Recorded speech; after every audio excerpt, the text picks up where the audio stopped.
Hi there, welcome to the first 10-minute moan of today. The topic of this 10-minute moan is this morning's press conference by Kier Starmer on the lawn of 10 Downing Street, and why I think he's talking total bunkum. What an uninspiring man this is, who I believe has not been fully honest with the public of the United Kingdom. So he started his sort of 20-odd minute speech where I was keen to hear what he was going to do about some of the main concerns the British people have. And those concerns, I believe, are not immigrants, but the level of immigration, not asylum seekers, but the level of asylum seekers and those coming in as illegal asylum seekers. And also the concerns about knife crime, machetes, zombie knives. But I didn't hear one word of any of that in his 20-odd minute tirade. And we heard one question about that from the many journalists who were on the lawn as part of this press conference. Now, one of the first things to come out of his mouth concerned me, and we'll look at that together now.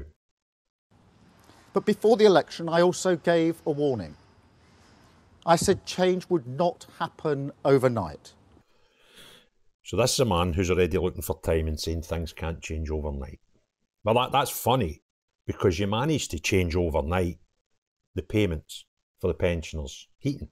You managed to change overnight the way the police dealt with protests. You managed to change overnight the freeing of convicts from jails, and you managed to change overnight how the judicial system worked and operated to put more people in jail. So you can do things overnight. It's just the things you want to do overnight, and that concerns me. But you're already 50 days into the job finding excuses why you can't deal with things you promised while you deal with things that are higher in your agenda. Then we went on. And that's why this project has always been about fixing the foundations of our country. But I have to be honest with you, things are worse than we ever imagined. In the first few weeks, we discovered a £22 billion black hole in the public finances. And before anyone says, oh, this is just performative or playing politics, let's remember the OBR did not know about it. They wrote a letter setting that out. And they didn't know because the last government hid it. And even last Wednesday, just last Wednesday, we found out that thanks to the last government's recklessness, we borrowed almost £5 billion more than the OBR expected in the last 3 months alone. So after 50 days in charge, he is claiming that this 22 billion black hole and a 5 billion borrowing in a short time were hidden, which may or may not be true. That's not the point to me. If that is true, then it just tells us that the Tories were actually worse than we gave them credit for. But there's no news in thinking they weren't very good in government. However, what you're actually telling the British public is that your promises to the British public are now in jeopardy because of this £22 billion black hole that you may or may not have known about. But let's just say you didn't. Let me remind you that £22 billion is a massive figure, but in the real grand scale of things is less than 1.8% of the UK budget. So what you're saying is, with your guesstimates and your workings and how you were going to run the government prior to the election are scuppered because they were 1.8% out. I'm calling bullshit on this. And that's not excusing the Tory government if your claim is true. I don't know if it's true or not, but let's just say your claim of £22 billion black hole is true. then that's a bad sight on a government that they already knew was rotten anyway. But that's the excuse that you're putting up after 50 days of why you won't be able to do and keep the promises that you made before the election. And it's 1.8% out. 1.8%. If you didn't budget for a small variance such as 1.8%, and that suddenly flung your plans into disarray, I don't think your plans were very good in the first place. And I think you let the cat out of the bag about what's going to happen next. But as well as the things that we've discovered, we've also seen shocking scenes across the nation. A mindless minority of thugs who thought that they could get away with causing chaos, smashing up communities and terrifying minorities, vandalising and destroying people's property, even trying to set fire to a building with human beings inside it. And as if that wasn't despicable enough, people displaying swastika tattoos, shouting racist slurs on our streets, Nazi salutes at the cenotaph, the very place we honour those who gave their lives for this country, desecrating their memory under the pretence, and it is a pretence, of legitimate protest. Now they're learning that crime has consequences, that I won't tolerate a breakdown in law and order under any circumstances, and I will not listen to those who exploit grieving families and disrespect local communities. But these riots didn't happen in a vacuum.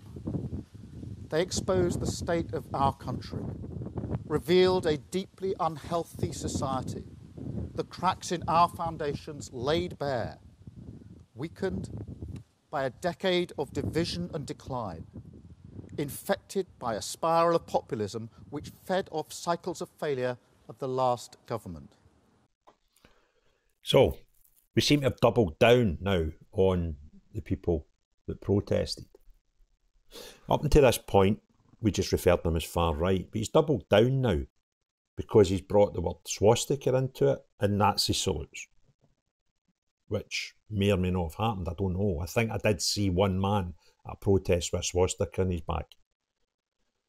And I'm quite sure somebody somewhere might have held their hand up in a Nazi-style salute, but I have seen both sides of these protests portray a Nazi salute, but we forget about one side. So now we've upped the ante on these protesters and painting them out to be a bad race of people. But not once then, and not once now, have you considered why these people are protesting. And you want to actually nullify their concerns by telling us now that the protests were actually a pretense. They were pretending to protest. And you're painting a picture that everybody who protests is far right, Nazi saluting, swastika tattooed person. Because you do not want to consider the concerns of them and many, many millions like them who have concerns for the level of immigration, the types of asylum seekers we may be getting our shores illegally, and the violence in our streets by swords, machetes, and zombie knives. And what you've done now in this speech is blame the Tories for that.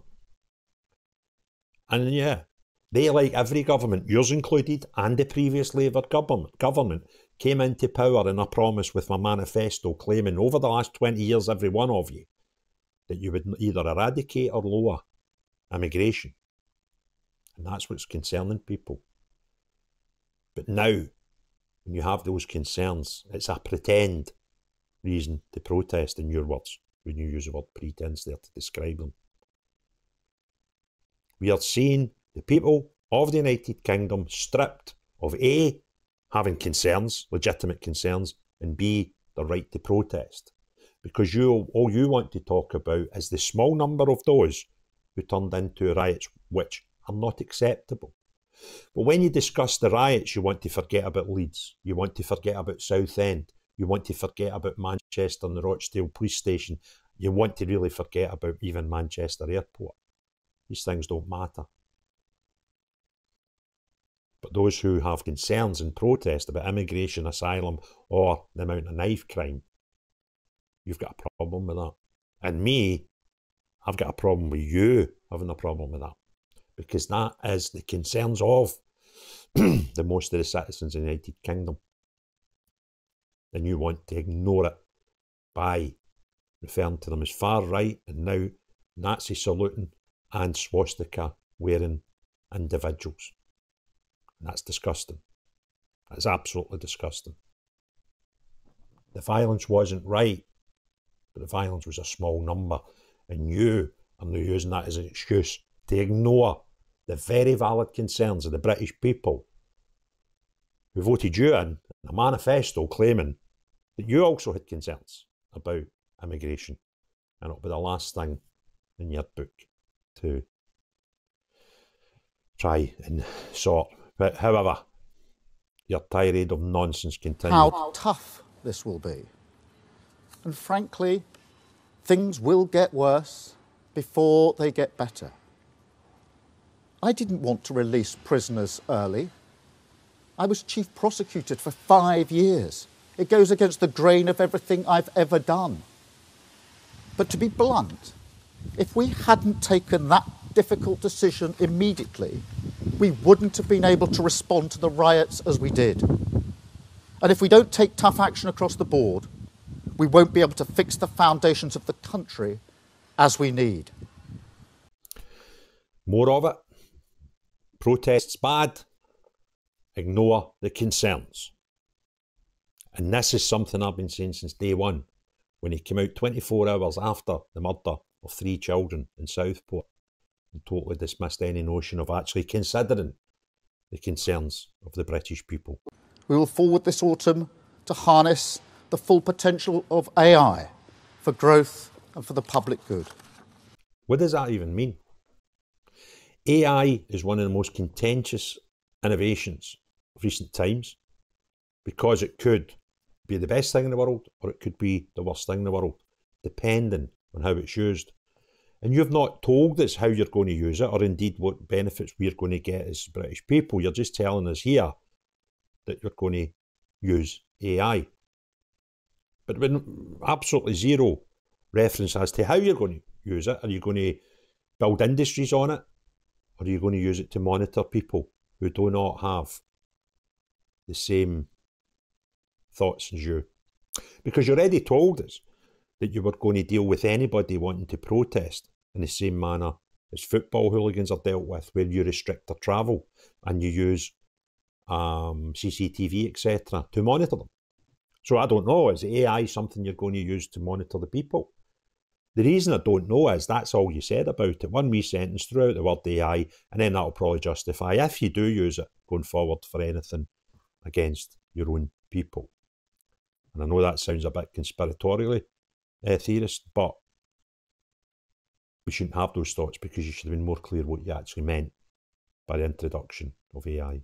But I will be honest with you, there is a budget coming in October, and it's going to be painful. We have no other choice, given the situation that we're in. Those with the broadest shoulders should bear the heavier burden, and that's why we're cracking down on non-doms. Those who made the mess should have to do their bit to clean it up. Right.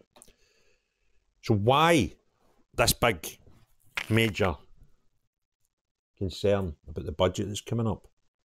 What you do there is you say, look, it's going to be a bit shit, but this is why we're going to clamp down on non-doms. Well, let me remind you, you actually told us in your manifesto that you get voted into power on that you were going to clamp down on non-doms. So it's no non-doms that you're bringing into the budget that's a new revelation, because you've already told us that 2 or 3 months ago that you were going to do that. So why are you lining the normal citizens of the UK up for a pretty painful budget? And as you go on in the interview and the press conference, you don't actually allay those fears at all. This is nonsense. This is pain coming, all based on you're going to blame The previous government, because their figures are 1.8% out than the figures that you thought they were, because that's what £22 billion is in real terms. And now you're going, so see, all because of that stuff and the riots and all that, we've got a budget coming and it's going to be painful. And then you try and say, these non-doms are going to come after them. To let the thicker people go, oh, that's good, it's just going to be the non-doms. Bollocks. You'd already told us that the non-doms were getting it. I'll have to turn to the country and make big asks of you as well, to accept short-term pain for long-term good, the difficult trade-off for the genuine solution. And I know that after all that you have been through, that is a really big ask and really difficult to hear. That is not the position we should be in. So there we go, budget. You've got to do your bit as a citizen, right? This is actually sound. You know, if you'd have put Stalin up there, or Trotsky, or any of these proper communists, and had those words come out of their mouth, you wouldn't be shocked and surprised. Because you will obey, you will do what you're told, and you must do your bit for the state. Because the state's a shambles. But see, while you do all that, don't moan, don't protest, don't take up your civil rights, because we've emptied the jails and we'll put you in it. That's what this man's telling you. And if you need me to describe it to you, then you just don't want to see it. But that's where this is heading. This man is a communist. His party are communists. His followers who take to the streets in these counter-protests against fake far-right protests that never existed are funded by communists. Go and have a look the next time. This isn't sees a people just suddenly waking up one day and saying, you know what, I'm going out to protest. And the proof is right in front of your eyes. Because at every one of them, the banners are already made up by folk like the Socialist Workers' Party and some of the most oddball, off-the-wall, Labour-supporting, communist, left-leaning trade unions that we've got in our country. Have a look at them. Look, the pictures are awash in social media. Every single one of them. Banners up. Little stick things. Every one of them. Socialist Worker Party or unions who are funding this. And you shouldn't need me to point this out because it's there in front of your eyes. The only way you'll not agree is if you don't want to see. And that is your option. But eventually, we did get one single question in the press conference about immigration. Let's hear how our leader is going to stop the immigration that's a concern to so many. Thanks, Prime Minister. Dave Boak from the Daily Mirror. Prime Minister, on the subject of hard choices, will safe and legal routes be extended on your watch, and do you think this can play a role in stopping the boats? Well, so far as stopping the boats is concerned, we have got to take down the gangs that are running the vile trade in the first place, which is why we're setting up the Border Security Command. It's why when we had the European Political Community meeting just 2 weeks after I was elected, and we had 46 European leaders to Blenheim, I discussed with them in some detail how we would work better together to take down the gangs that are running this vile trade in the first place. I'm absolutely clear in my own mind that that's how it will be most effectively done. Just as in the recent riots, I drew on my experience of 2011 in terms of what worked to deal with the riots, so with the gangs that are running this vile trade, drawing on my experience of having taken down terrorism gangs, those that smuggled guns and drugs, I think that the same can be done with those that are running this vile trade. So there we go. He's not going to stop the boats, he's going to stop the gangs. And he's going to do that. The best bit is with the help of the European nations that are actually getting rid of the immigrants and the illegal asylum seekers from their own shores, you know, the ones like in Holland and France. They're going to help us, if you believe this nonsense. They're going to be, you know, work together with us to stop that when it's no their problem. They're quite happy. They're waving the boats away. Do you ever see any footage of the French cops like that? The boat's that way. to asylum seekers. On you go. UK's that way. They'll get better conditions for you. Off you pop. Right? They're not interested in helping us. They don't like us. We left the EU, remember? We stopped giving them grants and giving them block money for trade. So they're not our friends. They are delighted that the gangs are taking people out of their system and into ours. And if you want to believe otherwise, you're more stupid than you actually look. And you couldn't miss an opportunity to talk about the riots. What riots? We saw some stupid things in 2 or 3 cities up and down the country, right? But we also seen 2 or 3 things up and down the country that you totally ignore, like Leeds, like South End, not Southport, South End, all the machetes, remember that? Like Manchester at Rochdale Police Station, and more stuff going on in Manchester Airport, and the dreadful scenes that happened just this weekend at the Notting Hill Carnival. They don't count. Because you are two-tier Keir, and you are an embarrassment to your office, and you are a communist. I rest my case. If you enjoyed the video, give it a thumbs up, please. If you've not already done so, please consider subscribing and hit the notifications bell. But most importantly of all, unless you're Kier Starmer, anybody falling for his nonsense or anybody perpetrating the nonsense in his behalf on the streets with these counter-protests, see everyone else, have a great day. Cheerio, bye now.